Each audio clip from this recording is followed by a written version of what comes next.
Happy Happy birthday to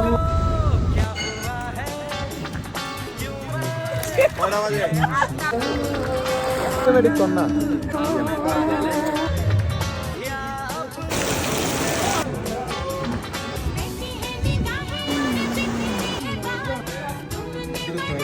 কাবাই দিবি না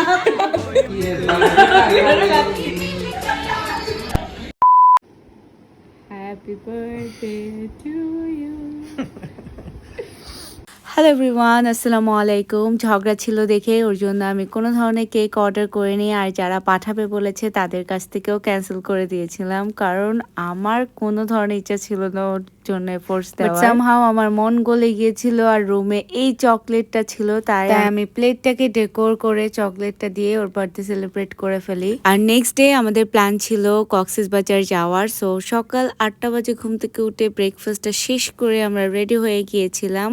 গাড়ি চলে এসেছে আমাদেরকে পিক করতে। এদিকে আমরা সব দরজা জানলা বন্ধ করে বের হয়ে যাচ্ছিলাম। আর বের হয়ে সবার আগে গেলাম আমাদের বাসায় বরাপুর কাছ থেকে কেক পিক করতে। সো কেক কি কারণে তাও পরে জানতে পারবে। এনিওয়েজ, তারপর এদিকে আমাদের গাড়ি ছেড়ে দিয়েছে। তারপর আনিক আপুদেরকে পিক করলাম। ইন্ট্রো দেখে তোমরা অনেকেই গেস করেছো যে আমরা কোথায় যাচ্ছি। আমরা যাচ্ছি কক্সবাজার, আর এটা একটা সাডেন প্ল্যান ছিল।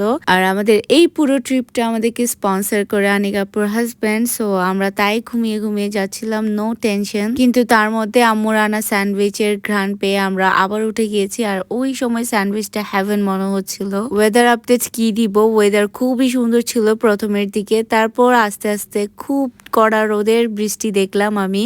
দেন আমরা ফাইনালি পৌঁছে গিয়েছি কক্সবাজার। মনে হচ্ছিল অনেক দিন পর আসছি, বাট লাস্ট ইয়ারও আমি এসেছিলাম। তারপর আমাদের গাড়ি থামলো কলাতলি রেস্তোরাঁয়, কারণ কলাতলির খাবার সবসময় ভালোই মনে হয়। আর যেহেতু আমরা আরো দূরে যাব, মানে ইনানি সাইডটাতেই থাকবো, তাই আমরা এইখানে খাওয়া দাওয়াটা সেরে নিচ্ছি, কারণ ওইদিকে রেস্টুরেন্ট পেতে একটু কষ্ট হয়। তার উপর লাঞ্চ টাইমটাও ওভার হয়ে গিয়েছিল, তাই আমরা আগে লাঞ্চটা সেরে নিয়েছি, কারণ হোটেলে গেলে আর কোনো শক্তি থাকবে না। আর এটাই ছিল কক্সবাজারে খাওয়া আমাদের প্রথম মিল, আর প্রথম মিলটাই সবসময় সেরা হয়। তারপর আমরা খাওয়া দাওয়া শেষ করে রেস্টুরেন্ট থেকে বের হয়ে সোজা গাড়িতে উঠে গেলাম, কারণ হোটেলে পৌঁছাটা খুবই দরকার ছিল। আর কলাতলি থেকে হোটেল যেতে আমাদের প্রায় 1 ঘন্টার কাছাকাছি সময় লেগেছে, কারণ অনেক লম্বা রাস্তা ছিল। এন্ড ফাইনালি আমরা হোটেলে পৌঁছে গিয়েছি, আর বুকিং দেওয়া ছিল আমাদের হোটেল সি পেarlে। একদিকে আনিক আপুরের সবাই ফর্মালিটিস নিয়ে ব্যস্ত, অন্যদিকে আমরা ওয়েলকাম ড্রিঙ্কস এনজয় করছিলাম লবিতে বসেই, আর লবিটা খুবই সুন্দর ছিল। দেন ফাইনালি আমরা কি পেয়ে গিয়েছিলাম রুমের। সো আমরা যাচ্ছিলাম রুমের দিকে।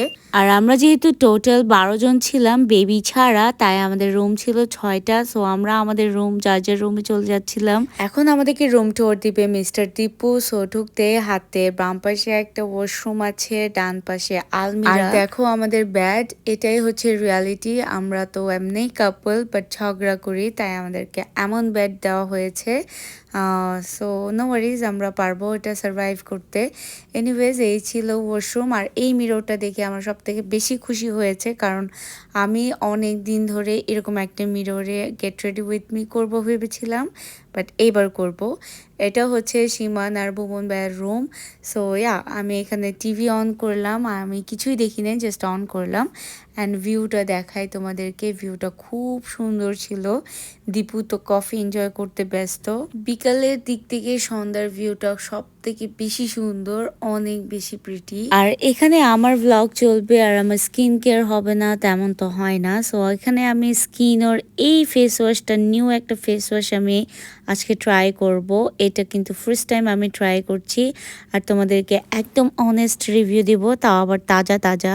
এটার নাম হচ্ছে স্কিনো রিফ্রেশ ডেলি জেল ক্লিনজার। এটা মাত্র 260 টাকার একটা ক্লিনজার, বাট এটার মধ্যে তুমি স্ক্রাবের ফিল পাবা। আর এটা তো আমি ইউজ করে দেখিয়ে দিয়েছি যে এটা আমার স্কিনে কেমন লাগছে। তো তোমরাও ট্রাই করতে পারো, যে কোনো স্কিনের আপুরে ইউজ করতে পারবে। আর আমার ফেভারিট ময়শ্চারাইজার, তাও আবার স্কিনর। তারপর আমি আমার ড্রেসটা চেঞ্জ করে নিয়েছি, অ্যান্ড আমার ফেভারিট সানস্ক্রিন অ্যাপ্লাই করে নিচ্ছি। আর সন্ধ্যাবেলায় সানস্ক্রিন দেওয়ার মানে হচ্ছে আমি পুলে যাব। সো পুলে অনেক কেমিক্যাল থাকে যেটা স্কিনকে একদমই নষ্ট করে দেয়। সো আমি ওটা চাই না। সো আমার স্কিনকে সেফ রাখতে আমি সবসময় সানস্ক্রিন অ্যাপ্লাই করি, সেটা দিনে হোক বা রাতে। এনিওয়েজ, এবার আসি পুলের সাইজটা এত বেশি বড় ছিল যে আসলে মজা পেয়েছিলাম ওদের পুলটাতে। সো ফার্স্ট টাইম হচ্ছে আমি আমার শ্বশুরবাড়ির সাথে কক্সবাজার আসছি, আর ওদের সাথে পুল করার আমার অনেক ইচ্ছা ছিল। সো ওটাও এবার পূরণ হলো।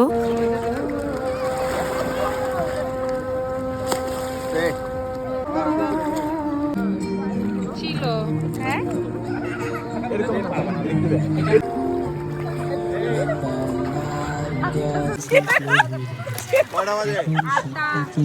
তারপর পুল শেষ করে উঠে আসলাম, আর আসতেই দেখি যে আমাদের ওখানে মুভি থিয়েটার আছে কিন্তু টাইমিং মিলছে না। বাট সবকিছু শেষ করে রুমে এসে ভাইয়া রানিকা আপু আমাকে এখানে সান্ত্বনা দেওয়ার জন্য আমাদের খাটটা জোড়া লাগিয়ে দিয়েছে, কিছু করার ছিল না। তারপর আমি খুব সুন্দর করে রেডি হয়েছি, কারণ যেহেতু দীপুর বার্থডে, সো ডিনারে যাব আর একটু সুন্দর করে সেজে গুজে যাব। আর এই ড্রেস নিয়ে অনেক কোয়ারিজ আমি পেয়েছি। এই ড্রেসটা হচ্ছে একটা পাকিস্তানি ক্যাটালগের ড্রেস, যেটাকে আমি ফার্সি সালোয়ার স্টাইলে বানিয়েছিলাম, আর এটা স্পেশাল আমি ওর বার্থডের জন্য বানিয়েছি। তারপর আমরা হোটেল থেকে বের হয়ে যাই ডিনারের জন্য। তো ডিনারের জন্য গিয়েছিলাম পালঙ্কিতে। এখানে একটা ছোট্ট ডিসক্লেমার দিই, নিজের হাতে ধরে কখনো পালঙ্কির মেনু পড়তে যাবেন না, কারণ এরা যত বেশি সময় নষ্ট করেছে এই মেনুটা পড়তে দিয়ে। আর আমরা চুজ করেছিলাম বাইরে সিটিং এরিয়াটা, কারণ বাইরে অনেক ঠান্ডা বাতাস ছিল, কিন্তু একটু পরে অনেক বাজে বৃষ্টি চলে আসে, যেটার কারণে বাইরে বসা একদমই ইম্পসিবল হয়ে উঠছিল। তাই আমরা সবাই উঠে গিয়েছিলাম ওইখান থেকে। এন্ড ওইখান থেকে উঠে আমরা ভেতরে বসে ওদের, বাট ভেতরে অনেক কোজি ছিল, এটা আমার অনেক ভালো লেগেছে বাহির থেকেই। আসলে ওদের বাইরের সিটিং এরিয়ার ভাইব আলাদা, আবার ভেতরের আলাদা। তো এখানে আমরা আমাদের ফুড অর্ডার করেছি। আমরা কেউ অর্ডার করেছি চাইনিজ, আবার কেউ বাংলা। সো চাইনিজটা আমার গ্রুপে সবাই পছন্দ করেছে এক্সেপ্ট মি, কারণ আমার কাছে ফ্রাইড রাইসটা অনেক বেশি সুইট মনে হয়েছে, মানে কেন জানি আমার কাছে খুব বেশি বাটারি মনে হয়েছে। তারপর আমি আমার টেস্ট ঠিক করার জন্য একটু করে ডাল ভাত খেলাম। কিন্তু ওদের জিলাপি রাবড়ির কথা না বললেই না, এই রাবড়ি জিলাপিটা অনেক বেশি মজার ছিল, অস্থির ছিল। একদম গরম গরম খাওয়া ট্রাই করবা যদি তোমরা কেউ ট্রাই করতে চাও। আর এই ছিল আমাদের প্রথম দিনের ডিনার। তারপর আমরা হোটেলে যাওয়ার পথে কিছু চিপস টিপস নিলাম, কারণ আমরা অনেকক্ষণ আড্ডা দিব ভেবেছি, আর হাঁটা শুরু করলাম যেহেতু আমাদের হোটেল খুব একটা বেশি দূরে ছিল না। তারপর আমরা প্রাইভেট বিচটা একটু এক্সপ্লোর করলাম, আমাদের হোটেলের প্রাইভেট বিচ জাস্ট একটু ঘুরে আসলাম, বেশিক্ষণ বসাও হয়নি।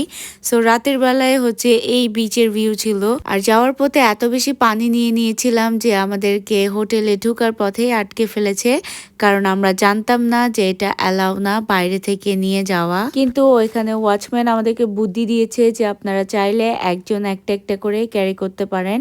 এদিকে ভুবন ভাইয়া তো মহা খুশি, কারণ সবগুলাই ওরই ক্যারি করার কথা ছিল। তারপর আমরা সবাই একটা একটা বোতল ক্যারি করতে করতে হোটেলে গেলাম অ্যান্ড প্ল্যান করলাম যে নেক্সট আমরা আনিকাপুর রুমেই দেখা করব। সো যে কথা সেই কাজ, আমরা সবাই স্ন্যাক্স নিয়ে সবকিছু নিয়েই আনিকাপুর রুমে চলে আসলাম, কারণ আমি আসার সময় বরাপুর কাছ থেকে কিছু ব্রাউনিজ এনেছিলাম সবাইকে টেস্ট করাবো ভেবে। আর ব্রাউনিজ গুলা কি পরিমাণ পারফেক্ট হলে এরকম দেখতে লাগে তোমরা দেখেই বুঝতে পারবে যে এটা একটা পারফেক্ট ব্রাউনি। সো সবাই ট্রাই করবে। আর এখানে আমরা সবাই হ্যাপি ছিলাম এই ব্রাউনিটা পেয়ে, কারণ অনেক বেশি আমি ছিল। আর এই ছিল দীপুর জন্য বার্থডের আয়োজন। দীপুর জন্য ছোট্ট একটা কেক এনেছিলাম, যেটাও বড়াপু আমাকে বানিয়ে দিয়েছে আর্জেন্টলি। আর কেকটা ছিল চকলেট ময়েস্ট কেক, বাট পেন্টো সাইজ, অনেক বেশি মজার ছিল।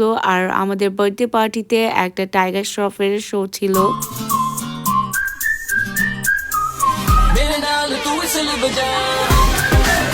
তারপর সব ধরনের মজা শেষ করতে করতে বডি এত বেশি টায়ার্ড ছিল যে যেখানে পেরেছে সেখানে ঘুমিয়ে গেছে, শুধু আমি সজাগ ছিলাম।